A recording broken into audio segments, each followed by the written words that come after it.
What the mind of man can conceive and believe, it can achieve. Now, let me ask you something. Do you truly believe that? Or does that statement sound too audacious to be true? Many people hear it and think, "Oh, that's just wishful thinking." But consider this. If your life isn't the way you want it today, isn't it because, long ago, you believed in limitations that never should have existed? After 40, many believe the game is over. But what if I told you that, in just 30 days, by applying 10 shocking rules from Napoleon Hill, you could literally be reborn? Have you noticed how your mind can be your greatest enemy or your greatest ally? Think about it. How many times have you given up on something before even trying, simply because your mind had already decided you weren't capable? It's as if there's an inner voice saying, "It's not going to work. It's not for you. Your time has passed." Now, stop and reflect. Is that voice based on facts or on fears you've nurtured throughout your life? The truth is, most people don't fail because they really tried and failed. They fail because they lost the battle in their minds before even taking the first step. Napoleon Hill said, "The mind is a battlefield." And he was right. Every day you wake up and need to wage war against negative thoughts, insecurities, and limiting beliefs. If you win that battle early, the rest of the day becomes lighter. But if you lose, everything feels heavy, problems grow, and even simple tasks become impossible. Therefore, mastering your mind is the first step to changing any area of your life after 40. See, you may have knowledge, experience, and even opportunities. But if your thoughts keep telling you that you're not good enough, you'll sabotage yourself. It's like driving a car with the parking brake engaged. You can accelerate, but you won't move. Has this happened to you? The desire to change, yet always ending up paralyzed? Well, this doesn't happen because the world is against you, but because you're putting yourself against yourself. Now, how to transform this into practice? Hill spoke about the power of autosuggestion. This means training your mind to believe in new possibilities. And I'm not talking about motivational phrases thrown to the wind, but consciously replacing each destructive thought with a constructive one. For example, when your mind says, "I don't have time," you reply, "How can I prioritize this today?" When the "I'm not good enough" thought arises, you retort, "What can I learn or improve to be better tomorrow?" And when "I'll start tomorrow" surfaces, you counterattack with, "I'll start now, even if it's small." This training is daily, like weightlifting for the mind. And it works because, scientifically, the brain has something called neuroplasticity, that is, the ability to create new connections and patterns. Research shows that people who practice positive thinking coupled with consistent action reduce symptoms of stress and anxiety and increase feelings of well-being. This isn't magic, it's biology working in favor of those who decide to change. Want a real and powerful example? The case of Edwin C. Barnes. He was a man with no money, no connections, and no education, but he decided he would work with Thomas Edison. He didn't ask himself, "Is it possible?" He simply decided it would be. He took a train to Edison, introduced himself as a business partner, and, of course, was initially rejected. Any ordinary person would have given up, right? But Barnes didn't give up. He accepted humble work, waited patiently, and when the chance arose, he seized it. Result? He became Edison's partner and a wealthy man. And it all started because, in his mind, success was already inevitable. Now consider, how many opportunities have you let slip by because you believed more in your fears than in your potential? How many times has your mind made you see enormous obstacles where there were only steps? What if, from now on, every time fear speaks, you respond with action? Imagine the impact of that in just 30 days. I want you to take on a small challenge. For the next 7 days, pay attention to everything you think about yourself. Each time a negative phrase arises, write it down. Then, next to it, replace it with a constructive phrase. At first, it will seem strange, but you'll quickly notice that you're training your brain to respond differently. This is like reprogramming internal software that has been hindering your life for years. Remember, your current life is a direct reflection of your past thoughts. If you want a different future, you need to start by changing your thoughts today. Napoleon Hill said, "What the mind can conceive and believe, it can achieve." The question is, will you continue to nurture a mind that believes in limitations, or will you begin to cultivate a mind that believes in possibilities? Because in the end, the world doesn't decide your destiny. You decide, and it all begins inside your head.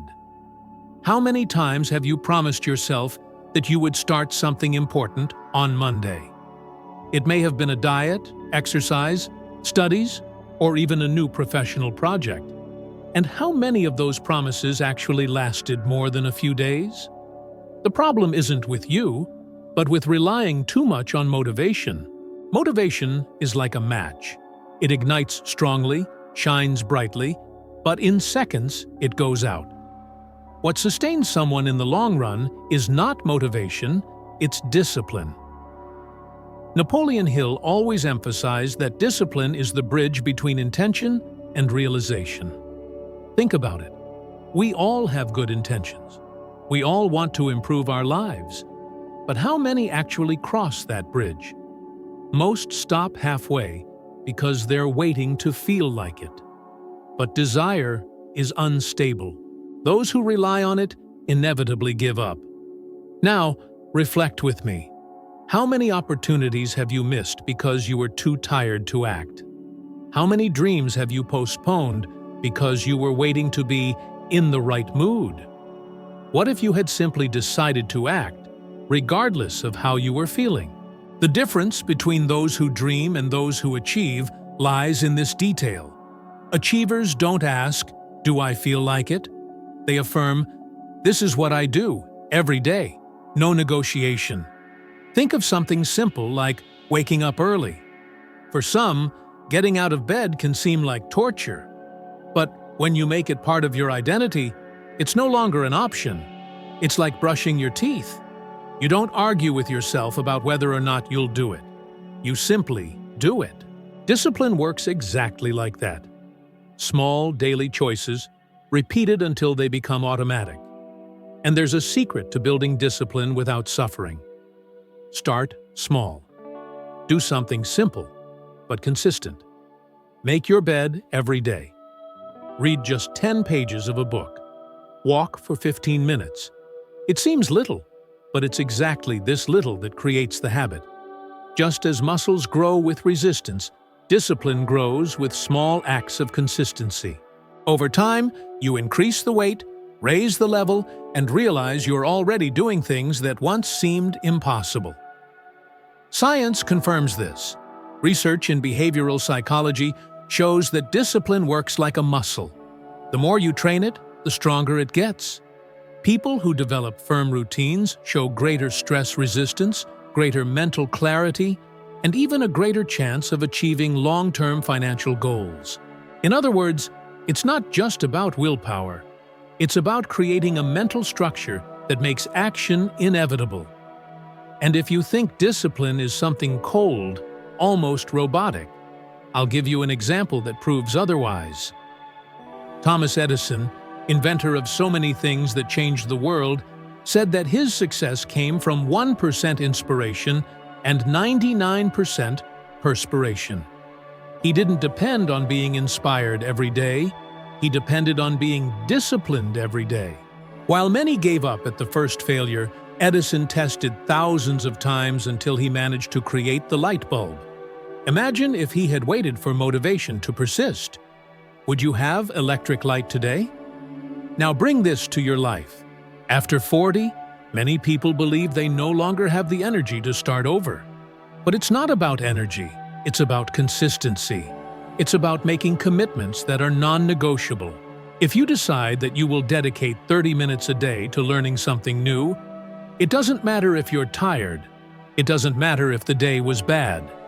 You simply do it. Because this is no longer an option. It's part of who you are.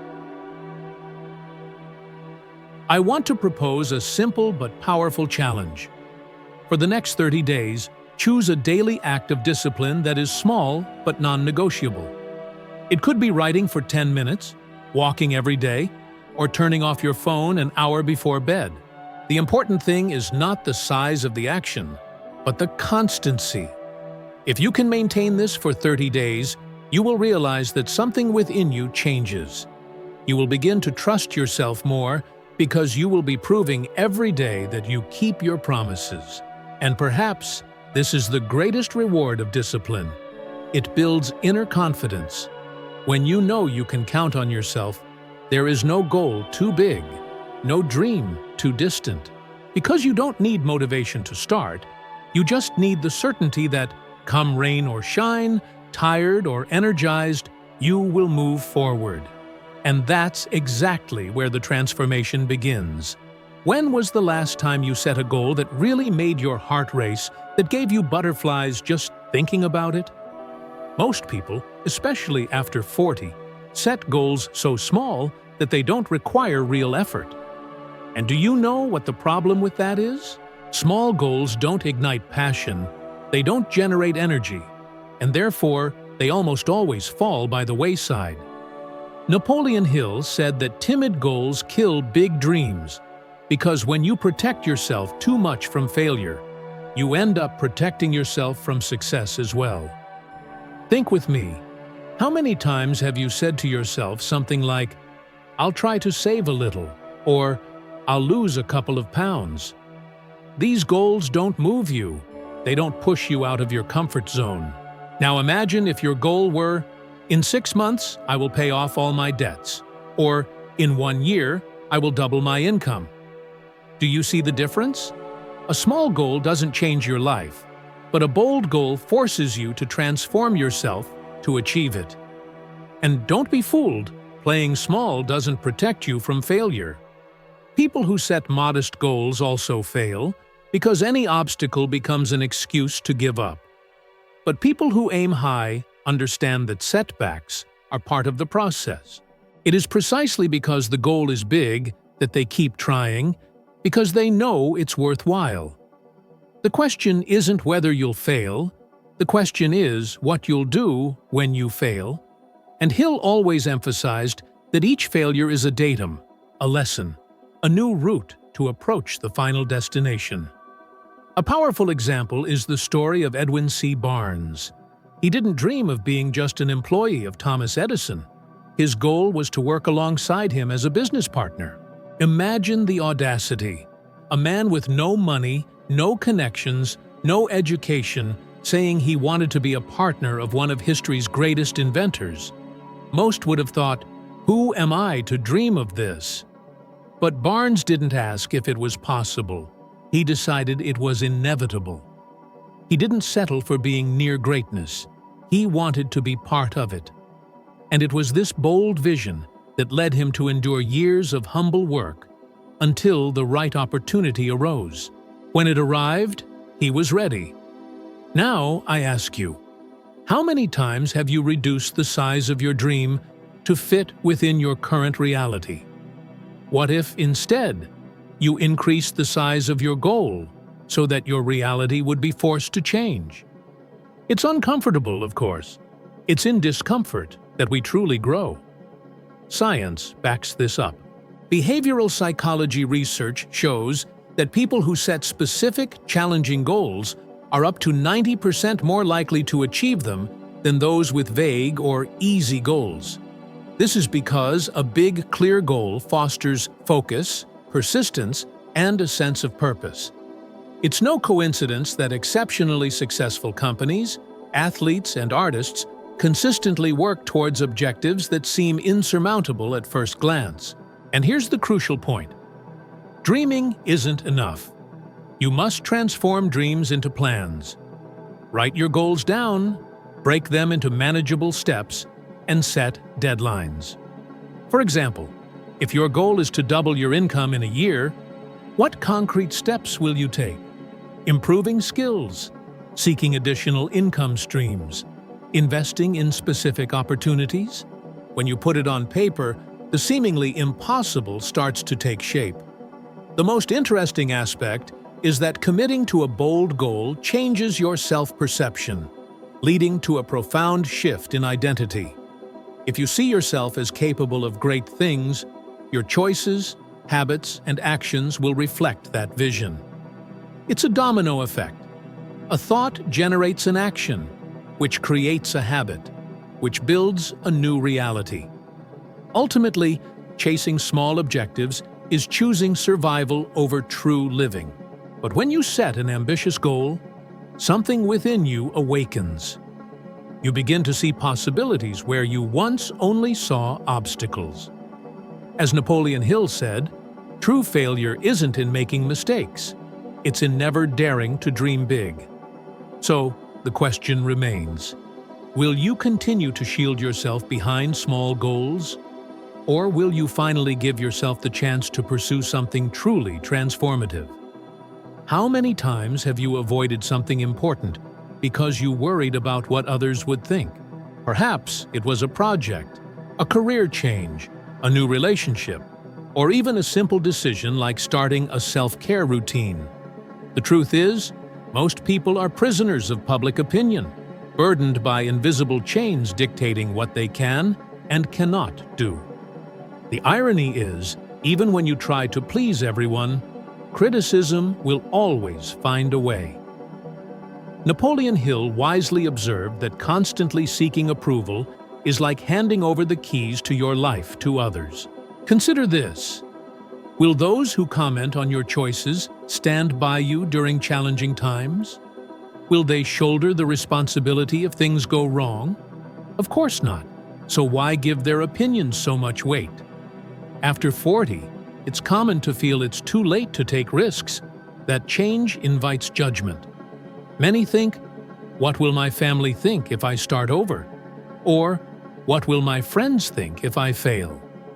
But the real question is, what will you feel if you don't try? Because ultimately, the pain of regret far outweighs the pain of judgment. Science shows this fear is more prevalent than you might think.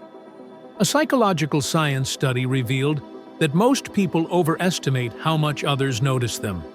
It's the spotlight effect.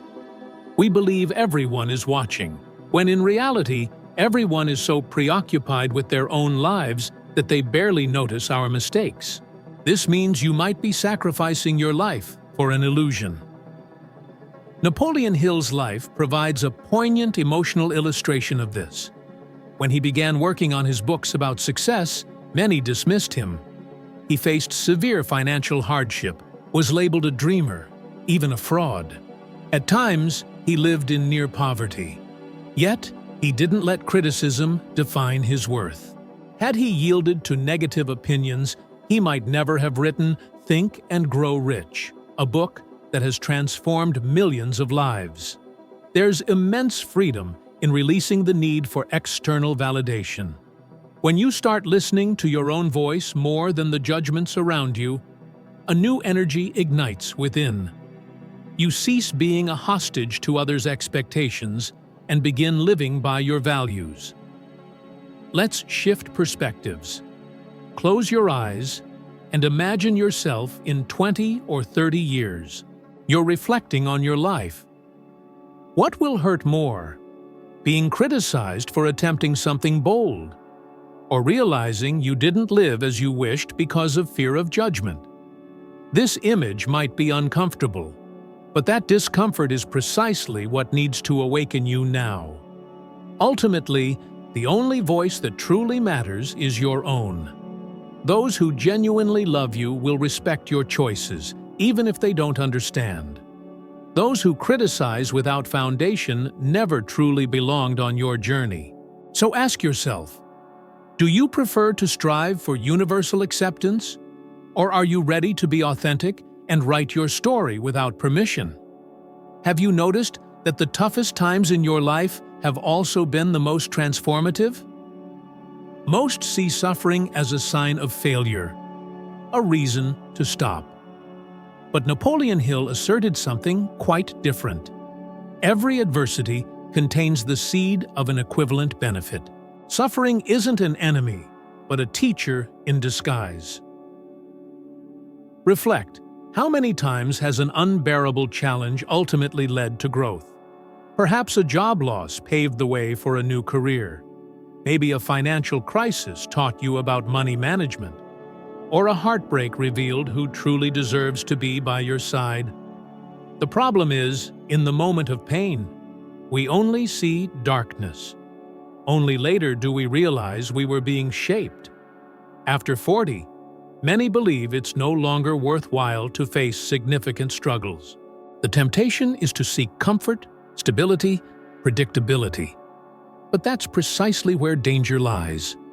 Excessive comfort paralyzes, drains strength, and makes you forget your true potential.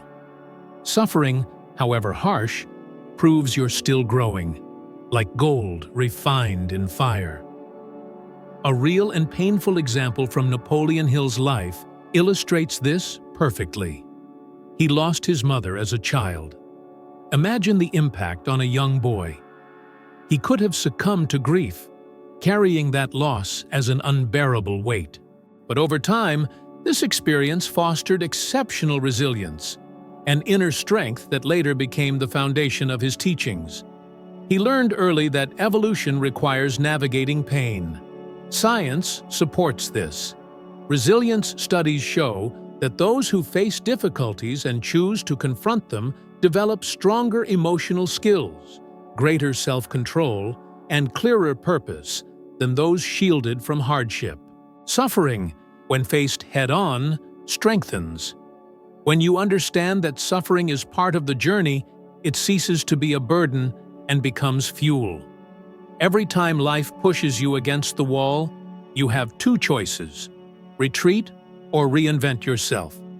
The difference lies in how you interpret the pain. It's not what happens to you, but what you do with what happens.